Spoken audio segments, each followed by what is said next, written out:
ಮೊದಲನೇದಾಗಿ ನಮ್ಮ ಪ್ರೀತಿಯ ಪೂಜ್ಯ ಗುರುಗಳಾದ ಬ್ರಹ್ಮಶ್ರೀ ಪಿತಾಮಹ ಸುಭಾಷ್ ಪತ್ರಿಜಿ ಅವರಿಗೆ ನಮ್ಮ ಹೃದಯಪೂರ್ವಕ ನಮನಗಳು ತಿಳಿಸ್ತಾ, ಮತ್ತೆ ಇಂಥ ಹೋಸ್ಟ್ ನಮಗೆ ಸಿಗೋದು ಬಹಳ ಕಷ್ಟ. ಯಾಕೆ ಅಂತಂದ್ರೆ ತಾಯಿಯವರು ತುಂಬಾ ಇನ್ವಾಲ್ವ್ಮೆಂಟ್ ಅಂದ್ರೆ ಡೆಡಿಕೇಶನ್, ಕಂಪ್ಲೀಟ್ಲಿ ಡೆಡಿಕೇಶನ್. ಅದೇ ರೀತಿ ನಮ್ಮ ಈ ಗ್ರೂಪ್ ನಡೆಸ್ತಾ ಇರುವ ರಂಗನಾಥ್ ಅವರು ಅಷ್ಟೇ, ಕಂಪ್ಲೀಟ್ಲಿ ಅವರು ಏನೇನೋ ಚಟುವಟಿಕೆಗಳು ಇದಾವೆ. ಅಂದ್ರೆ ಏನು, ಒಂದು ಬಿಸ್ನೆಸ್, ಒಂದು ರಿಯಲ್ ಎಸ್ಟೇಟು, ಒಂದು ಏನೇನೋ ಇದಾವಲ್ಲ, ಅದಕ್ಕಂತ ಮುಖ್ಯವಾಗಿ ಇದಕ್ಕೆ ಇಂಪಾರ್ಟೆನ್ಸ್ ಕೊಟ್ಟು ಸುಮಾರು 24 ಅವರ್ಸ್ನಲ್ಲಿ 18 ಅವರ್ಸ್ ಇದರಲ್ಲೇ ಇರ್ತಾರ. ಸೊ ಅಂಥವ್ರಿಗೂ ಮತ್ತೆ ಬಹಳ ಪ್ರೀತಿಯಿಂದ ಬಹಳ ಇಂಟ್ರೆಸ್ಟ್ಲಿಂದ ಕೇಳೋ ನಿಮ್ಮೆಲ್ಲರಿಗೂ ನನ್ನ ಹೃದಯಪೂರ್ವಕ ಪ್ರಣಾಮ. ಈಗಾಗಲೇ ತಾಯಿಯವರು ಹೇಳಿದಂಗೆ ನನ್ನ ಹೆಸರು ವಲ್ಲಂಕೊಂಡ ಸುಬ್ರಹ್ಮಣ್ಯಂ ಶೆಟ್ಟಿ ಅಂತ ಹೇಳಿ, ನಾನು ಆದೋನಿ ನಿವಾಸಿ. ಅಂದ್ರೆ ಈ ಎಲ್ಲರಿಗೂ ಗೊತ್ತಿರುವ ಮಾಸ್ಟರ್ ಯಾರು, ಬ್ರಹ್ಮಶ್ರೀ ಪ್ರೇಮ್ನಾಥ್ ಅವರು ನಮ್ಮ ಕಾಲೇಜ್ನಲ್ಲಿ ಜೂನಿಯರು, ಆಮೇಲೆ ನಮಗೆ ರಿಲೇಷನ್ ಆಗಬೇಕು, ಸೇಮ್ ಆದೋನಿ ಬ್ಯಾಚ್. ಸೊ ಈ ರೀತಿಯಲ್ಲಿ ನಾನು 2006ನಲ್ಲಿ ರಿಟೈರ್ ಆದಮೇಲೆ ಕ್ಲಬ್ಗಳಿಗೆ ಹೋಗೋದು, ಅಲ್ಲಿ ಹೋಗೋದು, ಇಲ್ಲಿ ಹೋಗೋದು, ಫ್ರೆಂಡ್ಸು, ಯಾವಾಗ ಈವ್ನಿಂಗ್ ಆಗುತ್ತಪ್ಪ ಟೈಮ್ ಪಾಸ್ ಮಾಡೋದು, ಆ ರೀತಿಯಲ್ಲಿ ಇದ್ದಿದ್ದ ಜೀವನ. ಪ್ರೇಮ್ನಾಥ್ ಸರ್ ಅವರು ನನಗೆ ಈ ಮೆಡಿಟೇಷನ್ ಇಂಟ್ರೊಡ್ಯೂಸ್ ಮಾಡಿ ನನ್ನ ಜೀವನ ರೀತಿನೇ ಬದಲು ಮಾಡಿಬಿಟ್ರು. ಸೊ ಆವಾಗಲಿಂದ ಏನು 2008ಲಿಂದ ಇದರಲ್ಲಿ ಬಂದ ಮೇಲೆ ಮತ್ತೆ ಬ್ಯಾಕ್ ಸ್ಟೆಪ್ ಹಾಕಿಲ್ಲ. ಅದರಲ್ಲೇ ಪೂರ್ತಿ ನಿಮಗ್ನವಾಗಿದ್ದೀನಿ. ಇನ್ನ ನನಗೆ ಸಿಕ್ಕಿದ್ದೇನಪ್ಪಾ ಅಂತಂದ್ರೆ ಈ ಆಧ್ಯಾತ್ಮಿಕ ಪಯಣದಲ್ಲಿ ನನ್ನ ಕೆಟ್ಟ ಹ್ಯಾಬಿಟ್ಸ್ ಏನಾದರೂ ಇದ್ರೆ ಅವೆಲ್ಲ ಕಂಪ್ಲೀಟ್ಲಿ ವಾಶ್ಡ್ ಅವೇ. ಈಗ ನಾನು ಕಲ್ತಿದ್ದೇನಪ್ಪಾ ಅಂತಂದ್ರೆ ಬಹಳ ವಿಷಯಗಳು, ಮರ್ಮ ಚಿಕಿತ್ಸೆ ಅಂತ, ಸೂರ್ಯ ಮೆಡಿಟೇಷನ್ ಅಂತ, ಮತ್ತೆ ಪರ್ಲ್ ಅಂದ್ರೆ ಏನು, ಮುತ್ತು ಅಂತವಲ್ಲ. ನಾವು ನಮ್ಗೆಲ್ಲ ಏನ್ ಗೊತ್ತು, ಮುತ್ತು ಅಂತಂದ್ರೆ ಸ್ವಾತಿ ಚಿನುಕು ಅದರ ಮೇಲೆ ಬಿದ್ದರೆ ಅದು ಮುತ್ತಾಗುತ್ತೆ ಅಂತ ಹೇಳಿ. ಆ ರೀತಿ ಮಾಡ್ಕೋಬೇಕಂತಂದ್ರೆ ಇಷ್ಟು ಜನಕ್ಕೆ ಮುತ್ತು ಸಿಗ್ಬೇಕಂದ್ರೆ ಆಗತ್ತಾ? ಇಂಪಾಸಿಬಲ್. ಸೊ ಅದಕ್ಕಾಗಿ ಏನ್ ಮಾಡ್ತಾ ಇದಾರ, ಆ ಮಸಲ್ ಅಂದ್ರೆ ಏನು, ಕಪ್ಪೆ ಚಿಪ್ಪು ಅಂತೀವೆಲ್ಲ ನಾವು, ಅದ್ರ ಒಳಗಡೆ ಒಂದು ಆ ಜೀವಿಗೆ ಇರಿಟೇಷನ್ ಆಗುವ ರೀತಿಯಲ್ಲಿ ಯಾವುದೋ ಒಂದು ಸ್ಟ್ಯಾಂಡ್ ಪಾರ್ಟಿಕಲ್ ಜಸ್ಟ್ ಒಂದು ಪಕ್ಕಡ್ಲಿಂದ ಓಪನ್ ಮಾಡಿ ಅದಕ್ಕೆ ಹಾಕ್ಬಿಡ್ತಾರೆ. ಅದು ಬಹಳ ಸ್ಮೂತ್ ಇರುತ್ತೆ ಶರೀರ ಒಳಗಡೆ. ಇದರಲ್ಲಿ ಅದು ಚುಚ್ಚುತ್ತಾ ಇದ್ರೆ ಏನಪ್ಪಾ ಇದು ಮಾಡಬೇಕು ಅಂತ ಹೇಳಿ ಅದಕ್ಕೆ ಅರ್ಥ ಆಗ್ಲಿಲ್ಲದೆ ಒಂದು ದ್ರವ ರಿಲೀಸ್ ಮಾಡುತ್ತೆ. ಆ ದ್ರವ ಅದ್ರ ಮೇಲೆ ಕೋಟಿಂಗ್ ಆಗಿ ಕೋಟಿಂಗ್ ಆಗಿ ಕೋಟಿಂಗ್ ಆಗಿ ಮುತ್ತು ತಯಾರಾಗ್ತಾ ಇದೆ. ಮತ್ತೆ ಅದನ್ನು ಕೊಂದ್ರೇನೆ ನಮಗೆ ಮುತ್ತು ಸಿಗೋದು. ಅಂದ್ರೆ ನಾವೇನು ನಾನ್ ವೆಜಿಟೇರಿಯನ್ ಅಲ್ಲ, ನಾವು ಶಾಕಾಹಾರಿಗಳು ಅಂದ್ಕೊಂತೀವಿ. ಎಷ್ಟು ಪಾಪ ಮಾಡ್ತಾ ಇದೀವೋ ನಮಗೆ ಗೊತ್ತಿಲ್ಲ. ಈಗ ಪಟ್ಟು ಸೀರೆ, ಪಟ್ಟು ಪಂಚೆ ಇವೆಲ್ಲ ಹೇಳ್ತಾರಲ್ಲ, ಎಲ್ಲಿಂದ ಬರುತ್ತೆ ಅದು ಪಟ್ಟು? ಒಂದು ಆ ಜೀವಿನ ಕೊಂದ್ರೇನೆ ಅಲ್ವಾ, ಅದನ್ನ ಬಾಯ್ಲ್ ಮಾಡಿದ್ರೆ ಅದು ಸತ್ತೋಗಿ ನಮಗೆ ಆ ದಾರ ಬರ್ತಾ ಇದೆ. ಸೊ ಅದಕ್ಕಾಗಿ ಇದು ಗೊತ್ತಾದ ಮೇಲೆ ನಮ್ಮ ಪತ್ರಿ ಸಾರು ಪಟ್ಟು ಬಟ್ಟೆ, ಪಟ್ಟು ಪಂಚೆಗಳು ಇಂಥವೆಲ್ಲ ಬಿಟ್ಬಿಟ್ಟಿದ್ದಾರೆ. ಓಕೆ. ಮತ್ತೆ ನಾವು ಸಕ್ಕರೆ ತಿಂತ ಇದೀವಿ. ಸಕ್ಕರೆ ತಯಾರಾಗುವಾಗ ಫ್ಯಾಕ್ಟ್ರಿನಲ್ಲಿ ನೋಡಿದ್ರೆ ಏನಾಗುತ್ತೆ, ಒಂದು ವೈಟ್ ಪೌಡರ್ ಹಾಕ್ತಾರ. ಏನದು ಅಂತಂದ್ರೆ ಕ್ಯಾಲ್ಸಿಯಂ ಅಂತಾರೆ. ಕ್ಯಾಲ್ಸಿಯಂ ಅಂದ್ರೆ ನಾವು ತಲೆ ಎಲ್ಲ ಆಡಿಸ್ಬಿಡ್ತೀವಿ, ಆಯ್ತು ಅಂತೇಳಿ. But what is calcium?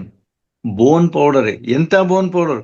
ಕಸಾಯಿಖಾನೆಗಳಲ್ಲಿ ಏನೇನೋ ಎಲುಬು ಎಲ್ಲ ಬಿಸಾಕಿರ್ತಾರಲ್ಲ ಅವು, ಮತ್ತೆ ಬಾರ್ಸ್ ನಲ್ಲಿ ತಿಂದು ಬಿಸಾಕಿದ್ದ ಆ ಎಲುಬುಗಳು, ಅವೆಲ್ಲ ತಗೊಂಡೋಗಿ ಕ್ಲೀನ್ ಮಾಡಿ ಮತ್ತೆ ಪೌಡರ್ ಮಾಡ್ತಾರೆ. ಆ ಪೌಡರ್ ಅಲ್ಲಿ ಆಡ್ ಮಾಡಿದ್ರೇನೆ ಸಕ್ಕರೆ ಬರೋದು ನಮಗೆ. ಸಲ್ಫರು, ಸಕ್ಕರೆ, ಈ ಬೋನ್ ಪೌಡರ್ ಕ್ಯಾಲ್ಸಿಯಂ ಅನ್ಬೋದು, ಆಡ್ ಮಾಡಿದ್ರೇನೆ ನಮಗೆ ಸಕ್ಕರೆ ಬರೋದು. ಮತ್ತೆ ಏನ್ ಮಾಡ್ಬೇಕು?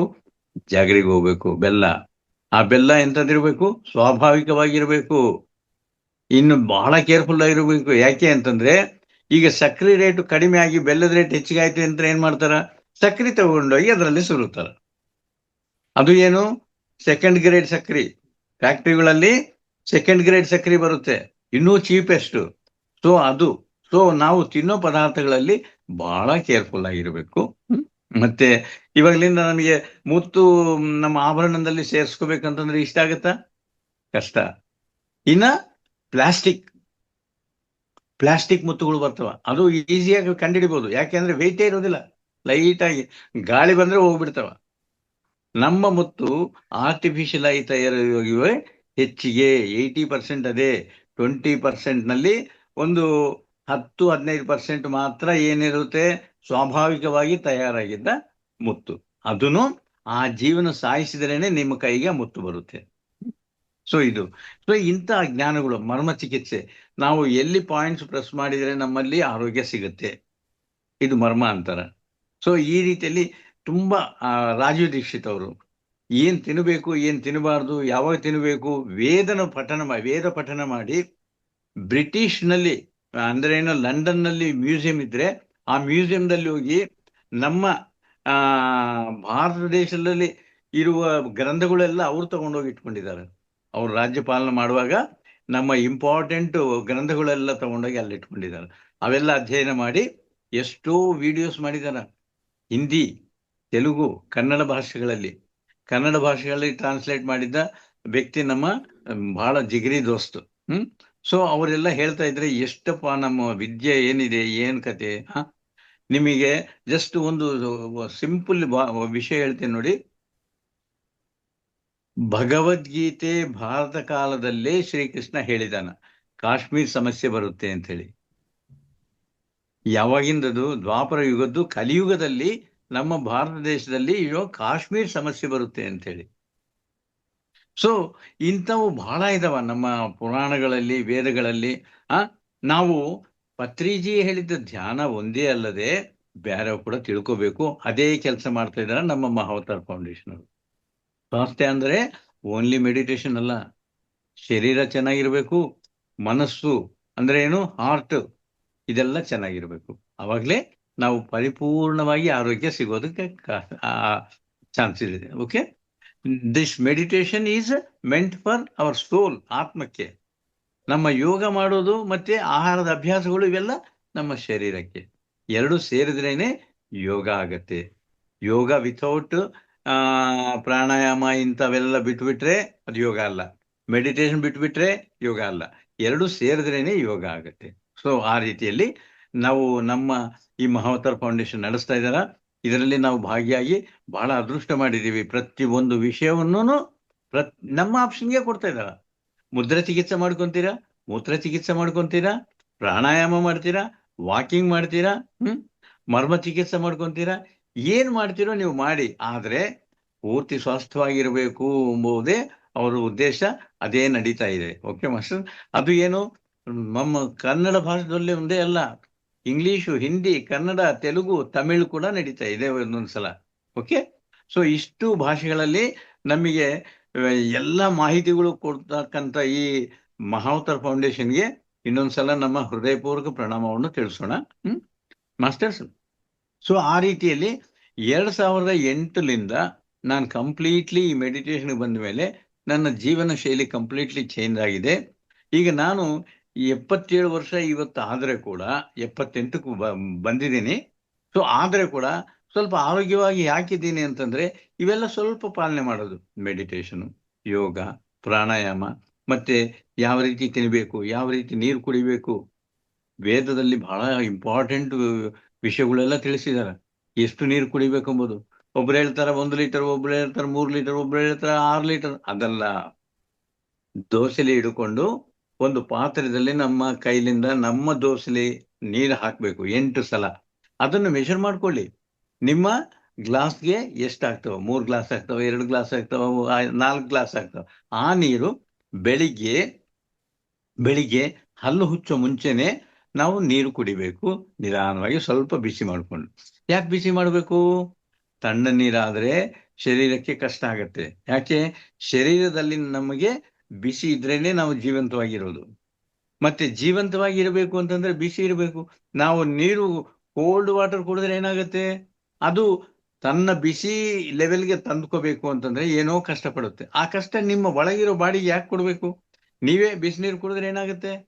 ಆ ಬಿಸಿನೀರು ಕೂಡ ಏನು ನಿಂತ್ಕೊಂಡಲ್ಲ, ಘಟ ಘಟ ಘಟ ಕುಂತುಕೊಂಡು ನೆಮ್ಮದಿಯಾಗಿ ನೀವು ಯಾವಾಗ ಕುಡಿತೀರೋ, ಹಲ್ಲು ಹುಚ್ಚೋ ಮುಂಚೆ ನಮ್ಮ ಶರೀರದ ಬಾಯಿಯಲ್ಲಿ ಒಂದು ಅಮೃತ ರಿಲೀಸ್ ಆಗಿರುತ್ತೆ. ಏನದು ಅಮೃತ? ಲಾಲಾಜಲ, ಸಲೈವ ಅಂತೀವಿ. ಅದು ಅಮೃತ ಇದ್ದಂಗೆ. ಆ ಅಮೃತದ ಜೊತೆ ನಾವು ನೀರು ಹೊಟ್ಟೆಯಲ್ಲಿ ಹೋದ್ರೆ ಏನಾಗುತ್ತೆ? ಡೈಜೆಷನ್ ಪ್ರಕ್ರಿಯೆ ಇವೆಲ್ಲ ನೆಟ್ಟಗಾಗ್ತವ. ಮತ್ತೆ ಯಾವತ್ತೂ ನೀರು ಎಲ್ಲೋ ಟ್ಯಾಂಕ್ ಇದ್ರೆ ಅಲ್ಲಿ ಹೋಗಿ ಟಕ್ ಟಕ್ ಟಕ್ ಕುಡಿತೀವಲ್ಲ, ತಪ್ಪು. ಎಲ್ಲಿ ಟೇಬಲ್ ಐತೆ, ಎಲ್ಲಿ ಕುರ್ಚಿ ಐತೆ, ಎಲ್ಲಿ ಕೆಳಗೆ ಕೂತ್ಕೋಬಹುದು, ಅಲ್ಲಿ ಕುಂತ್ಕೊಂಡು ನಿಧಾನವಾಗಿ ಟೀ ಕಾಫಿ ಯಾವ ರೀತಿ ಕುಡಿತೀವೋ ಆ ರೀತಿಯಲ್ಲಿ ನೀರು ಒಂದೊಂದು ಗುಟುಕು ಕುಡಿದ್ರೆ ಆ ಸಲೈವ ಜೊತೆಯಲ್ಲಿ ಹೋದ್ಮೇಲೆ ಹೊಟ್ಟೆಯಲ್ಲಿ ಬಹಳ ಆರೋಗ್ಯ ಸಿಗುತ್ತೆ. ಸೊ ಇಂಥ ಸಿಂಪಲ್ ಥಿಂಗ್ಸ್ ಬಹಳ ಇದಾವ. ಈ ಬಹಳ ಇರೋದು ಒಂದೊಂದು ಪಾಯಿಂಟ್ ಹೇಳ್ಕೊಂತ ಹೋದ್ರೆ ಒಂದೊಂದು ಕ್ಲಾಸ್ ಆಗುತ್ತೆ. ಸೊ ಅಲ್ಲಿಗೆ ಅದು ಸ್ಟಾಪ್ ಮಾಡೋಣ. ಓಕೆ. ಇನ್ನೇನು ಮಾಡೋದು, ಈ ಸನ್ ಮೆಡಿಟೇಷನ್ ತಾಯಿ ಹೇಳಿದ್ರಲ್ಲ, ಆ ಸನ್ ಮೆಡಿಟೇಷನ್ ನಾವು ಕಲ್ತಿದ್ದು ಸನ್ಯೋಗಿ ಉಮಾಶಂಕರ್ಲಿಂದ. ಯಾರವರು? ನಮಗೆ ನಮ್ಮ ಪತ್ರಿ ಸಾರೇ ಇಂಟ್ರೊಡ್ಯೂಸ್ ಮಾಡಿದ್ರು ಅವ್ರನ್ನ. ಎಲ್ಲಿ? ಶ್ರೀಶೈಲ ಧ್ಯಾನ ಮಹಾಯಜ್ಞ 2010 ಮತ್ತೆ 2010 ಎಂಡಿಂಗ್ ಒಳಗಡೆ ನಾನು ನಮ್ಮ ಇಬ್ಬರು ಫ್ರೆಂಡ್ಸು ಹೋಗಿ ವೆಸ್ಟ್ ಬೆಂಗಾಲ್ ಅಂದ್ರೆ ಏನು, ವೆಸ್ಟ್ ಬೆಂಗಾಲ್ನಲ್ಲಿ ಕಲ್ಕತ್ತಾ ಹತ್ರ ಸುಮಾರು 150 ಕಿಲೋಮೀಟರ್ ಹೋದ್ರೆ ಅವ್ರದ್ದು ಆಶ್ರಮ ಬರುತ್ತೆ. ಒಂದು ಸ್ಮಾಲ್ ಗುಡಿಸಲು ಮಾಡಿದ್ರು. ಏನದಕ್ಕೆ ಹೆಸರಿಟ್ಟಿದ್ದು? ಯೂನಿವರ್ಸಲ್ ಪೀಸ್ ಸೆಂಟರ್ ಅಂತ ಹೇಳಿ. ಯೂನಿವರ್ಸಲ್ ಪೀಸ್ ಸೆಂಟರ್ ಅಂತ ಹೇಳಿ ಹೆಸರಿಟ್ಟುಬಿಟ್ಟು ಅಲ್ಲಿ ಏನೂ ಇಲ್ಲ, ಆದ್ರೆ ಅದೇ ಒಂದು ಸೆಂಟರ್ ಎಂಬ ರೀತಿಯಲ್ಲಿ ಮಾಡ್ತಾ ಇದ್ರು. ಮತ್ತೆ ಅವ್ರದ್ದು ಇಯರ್ಲಿ ಒನ್ಸ್ ಒಂದು ಕಾರ್ಯಕ್ರಮ ನಡೀತಾ ಇತ್ತು. 5 ದಿವಸದ ಕಾರ್ಯಕ್ರಮಕ್ಕೆ ಅವ್ರು ಇನ್ವೈಟ್ ಮಾಡಿದ್ದದಕ್ಕೆ ನಾವು ಹೋಗಿದ್ವಿ. ಆ 5 ದಿವಸ ಅವ್ರದ್ದು ಜ್ಞಾನ ತಿಳ್ಕೊಂಡ ಮೇಲೆ, स्वामी जी आपका ज्ञान खाली इधर जी है तो कैसा, अपनी तरफ भी जरा देखो बोले तो अच्छी बात है, चलो जाएंगे. ಆ ರೀತಿ ಬಂದರು. ಬಂದ ಮೇಲೆ ಸುಮಾರು ಒಂದು 10 ಪ್ಲೇಸಸ್ ನಲ್ಲಿ ಆಂಧ್ರದಲ್ಲಿ, ಒಂದು 2-3 ಪ್ಲೇಸಸ್ ಕರ್ನಾಟಕದಲ್ಲಿ ನಾವು ಮಾಡಿದ್ವಿ. ಇಲ್ಲಿ ನಮ್ಮ ಪಿರಮಿಡ್ ವ್ಯಾಲಿನಲ್ಲಿ ಮಾಡಿದಾಗ ನಮ್ಮ ಪತ್ರಿ ಸಾರ್ ಕೂಡ ಪಾಲ್ಗೊಂಡಿದ್ದಾರೆ ಸೂರ್ಯ ಮೆಡಿಟೇಷನ್ಗೆ, ಸನ್ ಮೆಡಿಟೇಷನ್ಗೆ. ಅದು ಆಂಪಿ ಥಿಯೇಟರ್ ಅಂತೀವಲ್ಲ, ಅಲ್ಲಿ ಕುಂತ್ಕೊಂಡು ಮಾಡಿದ್ರು. ಮತ್ತೆ 3 ದಿವಸದ ಕಾಲ ನಮ್ಮ ಸ್ವಚ್ಛಂ ಹಾಲ್ ಅಂತ ಐತಲ್ಲ, ಅವಾಗ ಇನ್ನೂ ಕಬೀರ್ ಭವನ್ ಸ್ಟಾರ್ಟ್ ಆಗಿದ್ದಿಲ್ಲ, ಅಲ್ಲಿ ಸ್ವಚ್ಛಂ ಹಾಲ್ನಲ್ಲಿ ಅವ್ರದ್ದು ಜ್ಞಾನ ಸ್ಲೈಡ್ಸ್ ರೂಪದಲ್ಲಿ ಒಂದು ಮಾನಿಟರ್ ಅಂದ್ರೆ ಏನು, ಟಿವಿದಲ್ಲಿ ಹಾಕಿ ತೋರಿಸಿ ಎಲ್ಲ ಹೇಳ್ತಾ ಇದ್ರು.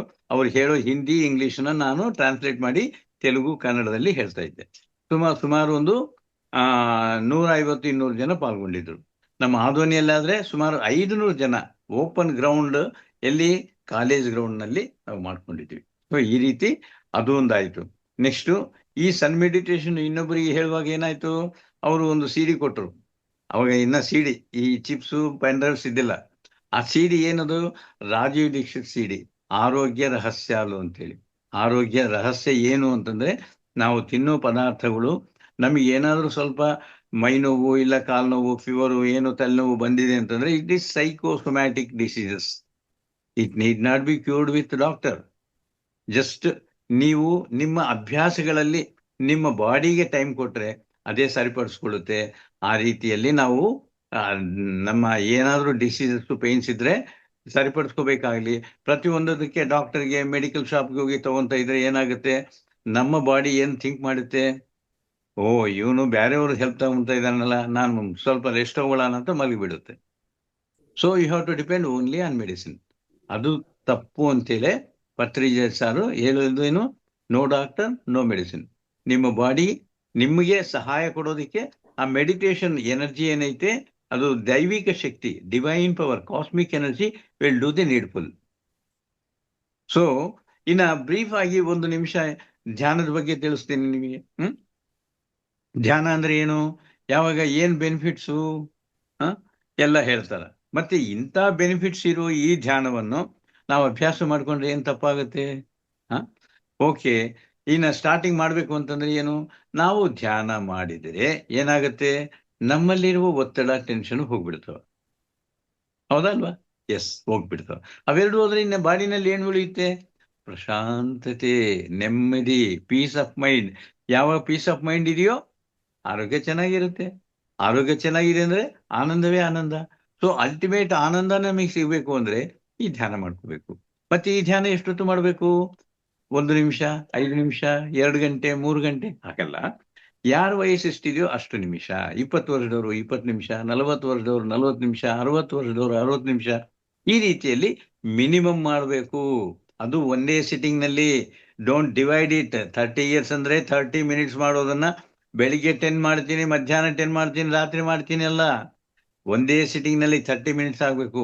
ನೆಕ್ಸ್ಟ್ ಸಿಟ್ಟಿಂಗ್ ಲಂಚ್ ಅವರ್ ನಲ್ಲಿ ಏನೋ ಸ್ವಲ್ಪ ಟೈಮ್ ಸಿಕ್ತು, 5 ನಿಮಿಷ 10 ನಿಮಿಷ ಮಾಡ್ಕೊಳ್ಳಿ. ಈವ್ನಿಂಗ್ ಮನೆಗೆ ಹೋಗ್ತಾ ಇದ್ದೀರಾ, ಒಂದು 10 ನಿಮಿಷ ಮಾಡ್ಕೊಂಡೋಗಿ ಫ್ರೆಶ್ ಆಗಿ ಹೋಗ್ತೀರಿ ಮನೆಗೆ. ಯಾವ ಸಿಟ್ಟು, ಯಾವ ಟೆನ್ಷನ್ ಇರೋದಿಲ್ಲ.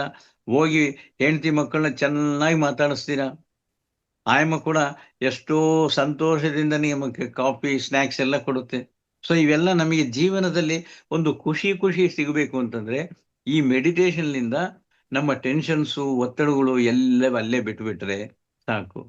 ಅದೇ ಆಗತ್ತೆ ನಮ್ಮ ಇದರಲ್ಲಿ. ಮತ್ತೆ ಏನಾಗುತ್ತೆ, ಮೆಡಿಟೇಷನ್ ಮಾಡುವಾಗ ನಮಗೆ ನಮ್ಮ ಶರೀರದೊಳಗೆ ನಾಡಿ ಮಂಡಲವೆಲ್ಲ ಶುದ್ಧಿ ಆಗುತ್ತೆ ಮೊದಲಾಗಿ. ಸೆಕೆಂಡು, ನಮ್ಮ ರೋಗ ನಿರೋಧಕ ಶಕ್ತಿ, ಇಮ್ಯುನಿಟಿ ಪವರ್ ಜಾಸ್ತಿ ಆಗುತ್ತೆ. ಇನ್ನು ಮೂರನೇದಾಗಿ ನಮ್ಮ ತಲೆಯಲ್ಲಿ ಕಸ ತುಂಬಿದೆ ಕೆಲವೊಂದು ವರ್ಷಗಳಿಂದ. ಏನದು? ಕಾಮ, ಕ್ರೋಧ, ಲೋಭ, ಮೋಹ, ಮದ, ಮಾಶ್ಚರ್ಯ ಎಂಬ ಈ 6 ಗುಣಗಳೇ ನಮ್ಮನ್ನು ಕೆಡಿಸೋದು. ಮತ್ತೆ ಈ 6 ಗುಣಗಳು ಸೆಟ್ರೈಟ್ ಆಯ್ತು, ಕ್ಲೆನ್ಸಿಂಗ್ ಆಯ್ತು ಅಂತಂದ್ರೆ ನೀವೆಲ್ಲ ಹೇಗಿರ್ತೀರಾ? ಋಷಿ ಮುನಿಗಳ ತರ ಇರ್ತೀರಾ. ಯಾವುದೇ ಸಿಚುವೇಶನ್ ಆಯ್ತಪ್ಪ, ಏನೋ ತಪ್ಪು ನಡೀತಾ ಇದೆ, ಸಿಟ್ಟು ಬರುತ್ತೆ, ಉರಿಬೇಕನ್ನಿಸುತ್ತೆ, ಇದೆಲ್ಲ. ಆದ್ರೆ ಧ್ಯಾನ ಮಾಡಿದ್ದೇವನ ಆ ರೀತಿ ಮಾಡೋದಲ್ಲ. ಸಮಾಧಾನದಿಂದ ಚಿನ್ನ ಹಂಗ್ ಮಾಡ್ಬಾರ್ದಮ್ಮ, ಈ ರೀತಿ ಮಾಡ್ಕೋ ಅಂತೇಳಿ ನೆಂಬಿಸಿ ಹೇಳ್ತಾನ. ಇನ್ನು ಯಾವುದೇ ಸಿಚುವೇಶನ್ ಚಾಲೆಂಜ್ ತಗೊಳ್ತಾನ.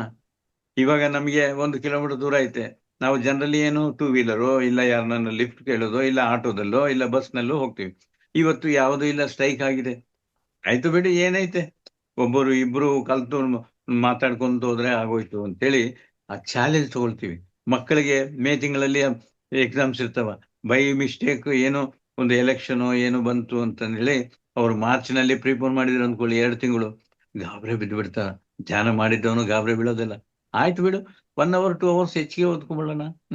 ಆ ರೀತಿ ಸಮಾಧಾನ ಪಡ್ಕೊಂಡು ಚಾಲೆಂಜ್ ತಗೊಳ್ತಾನ. ಸೊ ಇದು ನಮಗೆ ಧ್ಯಾನದಿಂದ ಸಿಗೋ ಚೇಂಜಸ್. ನಮಗೆ ದುಃಖ ಯಾವಾಗ ಬರುತ್ತೆ? ನಾವು ಕೋರಿದ್ದು ಸಿಗಲಿಲ್ಲ ಅಂತಂದ್ರೆ, ನಾವು ಎಕ್ಸ್ಪೆಕ್ಟ್ ಮಾಡಿದ್ದು ಬಂದಿಲ್ಲ ಅಂತಂದ್ರೆ, ಅದಕ್ಕೆ ನಾವು ಧ್ಯಾನದಲ್ಲಿ ಏನ್ ಕಲಿಬೇಕು? Accepting nature. ಒಪ್ಪಿಗೆ, ಒಪ್ಪಿಗೆ. ಪ್ರತಿಯೊಂದು ಸಿಚುವೇಶನ್ ಒಪ್ಪಿಗೆ, ಪ್ರತಿಯೊಂದು ಸಿಚುವೇಶನ್ ಚಾಲೆಂಜಿಂಗ್ ಅಲ್ಲಿ. ಇನ್ನ ಒಂದು 3 ಗುಣ ಹೇಳಿರ್ತೀನಿ. ಏನವು? ಎಲ್ಲಿ ಕೆಟ್ಟ ಮಾತುಗಳು ಅಲ್ಲೇ ಬಿಡಬೇಕು. ಯಾರೋ 3rd ಪರ್ಸನ್ ಮಾತು ಇಲ್ಲಿ ಮಾತಾಡಿದೀವಿ, ಬೈ ಮಿಸ್ಟೇಕ್, ಅದು ಮಾತಾಡಬಾರ್ದು. No interference, no complaint, no judgement ಅಂತೇಳಿ ನಮ್ಮ ಗುರುಗಳು ಹೇಳ್ತಾರಲ್ಲ. ಬೈ ಮಿಸ್ಟೇಕ್ ನೀವು ಮಾತಾಡಿದ್ರೆ ಓಕೆ, ಮಾತಾಡಿದ್ರೆ ಅಲ್ಲೇ ಬಿಟ್ಬಿಡಿ. ಡೋಂಟ್ ಟಾಕ್ ದಿಸ್ ಐಟಮ್ಸ್ ಇನ್ನ ಬೇರೆ ಕಡೆ. ಸೊ ನಮ್ಮ ಟೈಮ್ ಪಾಸ್, ನಮಗಿರೋ ಟೈಮ್ ಎಲ್ಲ ಇದರಲ್ಲಿ ಹೋಗ್ಬಿಡುತ್ತೆ. ಬೇಡ ಅಂತವ್ ಬೇಡ. ಇನ್ನೊಂದೇನು, ನಾವು ಏನು ವಸ್ತು ಬಳಸ್ತೀವೋ, ಯಾವುದು ಪ್ಲೇಸು ಅದರದ್ದು ಅಲ್ಲೇ ಇಡಬೇಕು. ಈಗ ಕನ್ನಡಿಗೆ ಏನು ಜಸ್ಟ್ ಮುಖ ತೊಳ್ಕೊಂತ ಇದೀವಿ, ಅಲ್ಲಿ ಇಟ್ಬಿಟ್ವಿ, ಮುಖ ತೊಳ್ಕೊಂಡ್ವಿ, ಟವಲ್ ತಗೊಂಡ್ವಿ, ಒರೆಸ್ಕೊಂಡ್ವಿ, ಹೋಗ್ಬಿಟ್ವಿ. ಆ ಕನ್ನಡಿಗೆ ವಾಶ್ ಬೇಸಿನ್ ಹತ್ರ ಇದೆ. ಮತ್ತೆ ಮರುದಿವಸ ಆಫೀಸ್ಗೆ ಹೋಗ್ಬೇಕು, ನಾವು ಡ್ರೆಸ್ಸಿಂಗ್ ಟೇಬಲ್ ಹತ್ರ ಎಲ್ಲೋ ಇಡ್ತೀವಿ ಅನ್ನೋ ಕನ್ನಡಿಗೆ. ನಾವೇನ್ ಕೇಳ್ತೀವಿ? ಏನೇ ಎಲ್ಲಾಯ್ತು ನಂದು ಕನ್ನಡಿ? ನೀವಿಟ್ಟಿದ್ದು ನಿಮಗೆ ಜ್ಞಾಪಕ ಇಲ್ಲ, ಅವ್ರೇನು ಪಾಪ ಎಲ್ಲ ನೋಡ್ಬೇಕಾ? ಅವ್ರ ಅಡಿಗೆ ಮನೆ ಅವ್ರದ್ದೇ ಡ್ಯೂಟಿ ಇರುತ್ತೆ.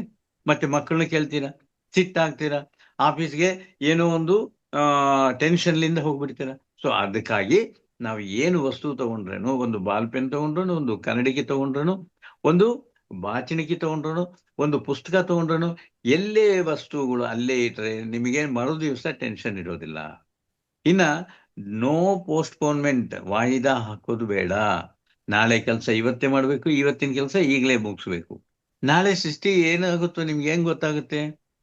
ಏನು ಸಡನ್ ಆಗಿ ಬಾಸು, ಏನ್ರಿ ಒಂದು ಮೀಟಿಂಗ್ ಇಟ್ಕೊಂಡಿವಿ, ಬೆಳಿಗ್ಗೆ ಬೇಗ ಬಂದ್ರಿ ಅಂತಂದ್ರೆ, ನೀವು ಏನೋ ಕೆಲಸ ಪೆಂಡಿಂಗ್ ಇಟ್ಕೊಂಡಿರಿ ಅಂದ್ಕೊಳ್ಳಿ, ನಾಳೆ ಮಾಡೋದು ಏನಾಗುತ್ತೆ? ಈ ಕೆಲಸ ಪೆಂಡಿಂಗ್ ಆಗೋಯ್ತು. ಇಲ್ಲ ಅಂತಂದ್ರೆ ಬಾಸ್ ಕೂಡ ಏನು ಮಾತುಗಳು ಕೇಳ್ಬೇಕಾಗುತ್ತೆ.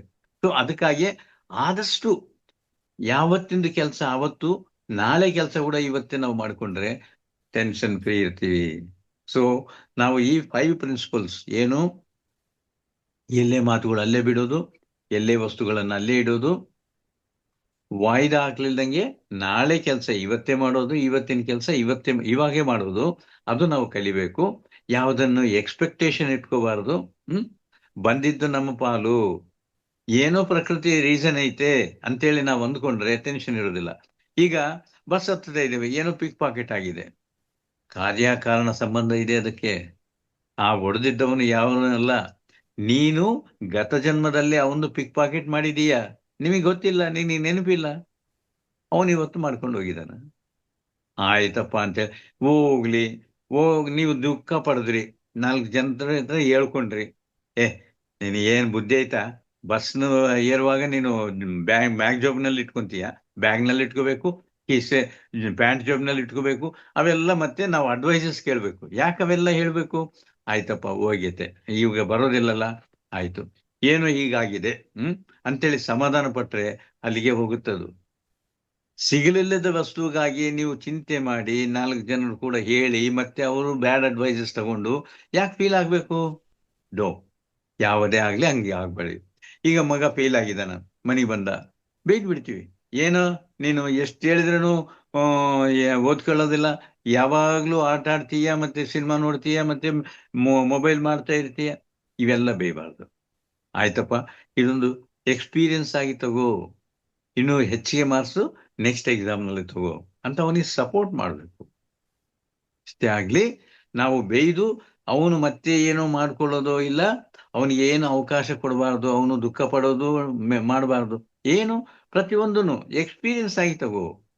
ಈಗ ಪಿಕ್ ಪಾಕೆಟ್ ಆಗಿದೆ, ನೆಕ್ಸ್ಟ್ ಟೈಮ್ ಜಾಗ್ರತವಾಗಿರು. ಸೊ ಈ ರೀತಿಯಲ್ಲಿ ಪ್ರತಿಯೊಂದನ್ನು ಎಕ್ಸ್ಪೀರಿಯನ್ಸ್ ಆಗಿ ತಗೊಂಡ್ರೆ ದುಃಖ ಇರೋದಿಲ್ಲ. ಎಕ್ಸ್ಪೆಕ್ಟೇಷನ್ ಇಲ್ಲ ಅಂತಂದ್ರೆ ದುಃಖ ಇರೋದಿಲ್ಲ. ದುರಾಶೆ ಇರಬಾರ್ದು, ಆಶೆ ಇರಬೇಕು. ಅಂದ್ರೆ ಏನು? ಆಶಯ ಇರಬೇಕು. ಕಂಪ್ಯಾರಿಸನ್ ಹೇಗಿರ್ಬೇಕು?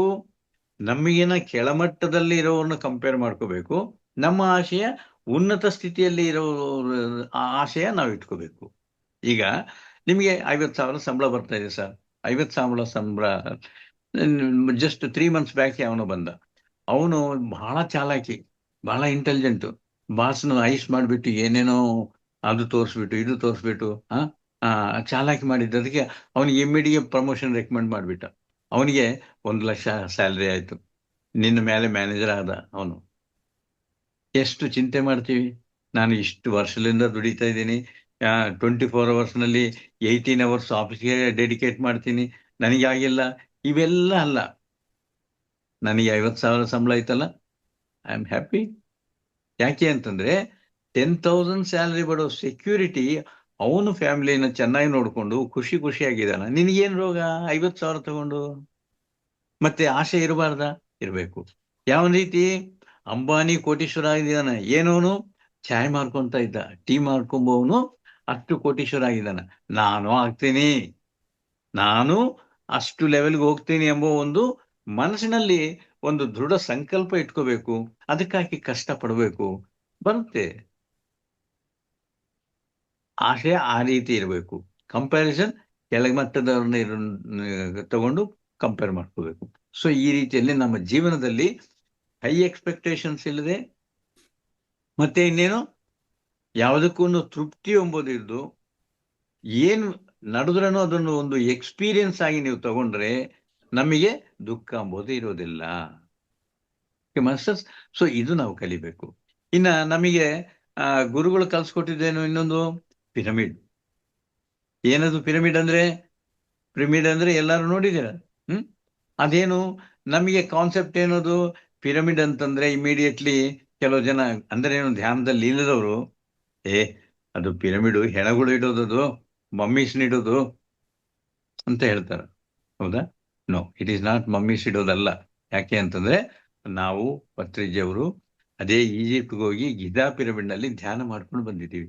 ಕಿಂಗ್ ಚಾಂಬರ್, ಕ್ವೀನ್ ಚಾಂಬರ್ ಇಂಥವೆಲ್ಲ ಮಾಡಿದಾರ. ಒಳಗಡೆ ಓನ್ಲಿ ಧ್ಯಾನ allowed, not keeping the mummies. ಮತ್ತೆ ಮಿಮ್ಮೀಸ್ ಇಡೋದೆಲ್ಲಿ? ಬೆಟ್ಟಗಳಲ್ಲಿ ಟನಲ್ಸ್ ಮಾಡಿ ಅದರೊಳಗೆ ಈ ಸತ್ತೋಗಿದ್ದ ಹೆಣಗಳನ್ನ ಒಂದು ಕೆಮಿಕಲ್ಸ್ ಹಾಕಿ ಒಂದು ರೇಪರ್ ತರ ಏನೋ ಒಂದು ಎಲೆ ಸುಟ್ಟು ಬಿಟ್ಟು ಅಲ್ಲಿ ಇಡ್ತಾ ಇದ್ರು. ನಾವು ಮ್ಯೂಸಿಯಂ ನೋಡಿದೀವಿ, ಎಷ್ಟು hundreds of dead bodies of human being as well as animals. ಅದನ್ನ ಮೇಲೆ ಹಾಕಿರ್ತಾರೆ ಡೇಟ್, ಯಾವುದೋ ಪುರಾತನ ಕಾಲದ್ದು. ಅದು ಒಳಗಡೆ ಹೆಣ ಐತಾ ಇಲ್ಲ, ಏನ್ ಕಂಡೀಷನ್ ಅಲ್ಲಿ ಐತೆ ನಮಗೆ ಗೊತ್ತಿಲ್ಲ. ಅವನು ಸುತ್ತಿದ್ದು ಅವನು ಹೇಗಿದ್ದೆ ನಾವು ನೋಡ್ಕೊಂಡು ಬರ್ಬೇಕು, ಇಲ್ಲ ಅಂದ್ರೆ ಫೋಟೋ ತಗೋಬೇಕು, ಅಷ್ಟು ಬಿಟ್ಟರೆ ಇನ್ನೇನು ಇಲ್ಲ. ಯಾಕೆ? They don't reveal the secret. But ಹೇಳಿದ್ದೇನಪ್ಪಾ ಅಂತಂದ್ರೆ, ಮತ್ತೆ ಯಾಕೆ ಪಿರಮಿಡ್ ನಲ್ಲಿ ಮಮ್ಮೀಸ್ ಇಟ್ಟಿದ್ದಾರೆ ಅಂತ ಹೇಳ್ತಾ ಇದ್ದೀರಿ? ಅದು ಪುರಾತನ ಕಾಲದಿಂದ ಹೇಳ್ಕೊಂತ ಬರ್ತಾ ಇದ್ದಾರ. ಅದಕ್ಕೋಸ್ಕರನೇ ನಮಗೆ ಟೂರಿಸಂ ನಡೀತಾ ಇದೆ.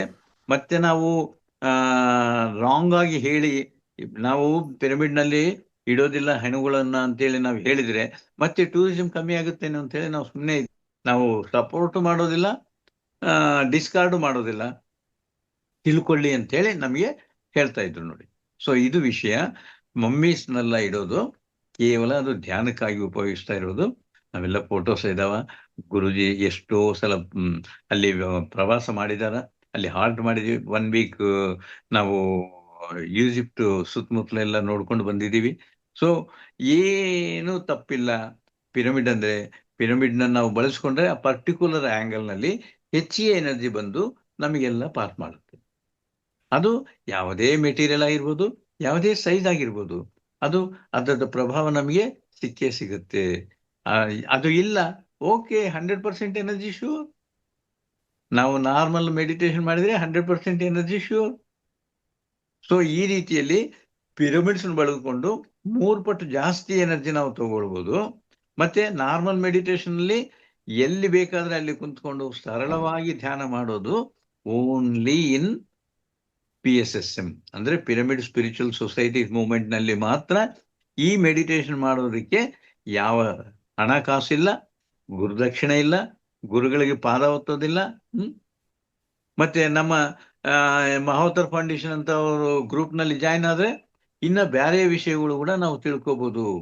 ಯಾವ ರೀತಿಯಲ್ಲಿ ನಾವು ಫುಡ್ ತಗೋಬೇಕು, ಯಾವ ರೀತಿಯಲ್ಲಿ ಉಸಿರು ತಗೋಬೇಕು, ಯಾವ ರೀತಿಯಲ್ಲಿ ಸ್ನಾನ ಮಾಡಬೇಕು, ಯಾವ ರೀತಿಯಲ್ಲಿ ನಾವು ಜೀವನ ಚರ್ಯ ಇಟ್ಕೋಬೇಕು. ಬೆಳಿಗ್ಗೆಲಿಂದ ರಾತ್ರಿ ತನಕ ಜೀವನ ಚರ್ಯ ಎಂಬುದು ಬಹಳ ಇಂಪಾರ್ಟೆಂಟು. ಬೆಳಿಗ್ಗೆ ಎದ್ದೊಳದು ಏನ್ ಹೇಳ್ತೀವಿ? ಕರಾಗ್ರೇ ವಸತೆ ಲಕ್ಷ್ಮಿ, ಕರಮಧ್ಯೆ ಸರಸ್ವತಿ, ಕರಮೂಲೆ ಸ್ಥಿತವು ಗೌರಿ, ಪ್ರಭಾತೆ ಕರದರ್ಶನಂ ಅಂತ ಹೇಳ್ತೀವಿ.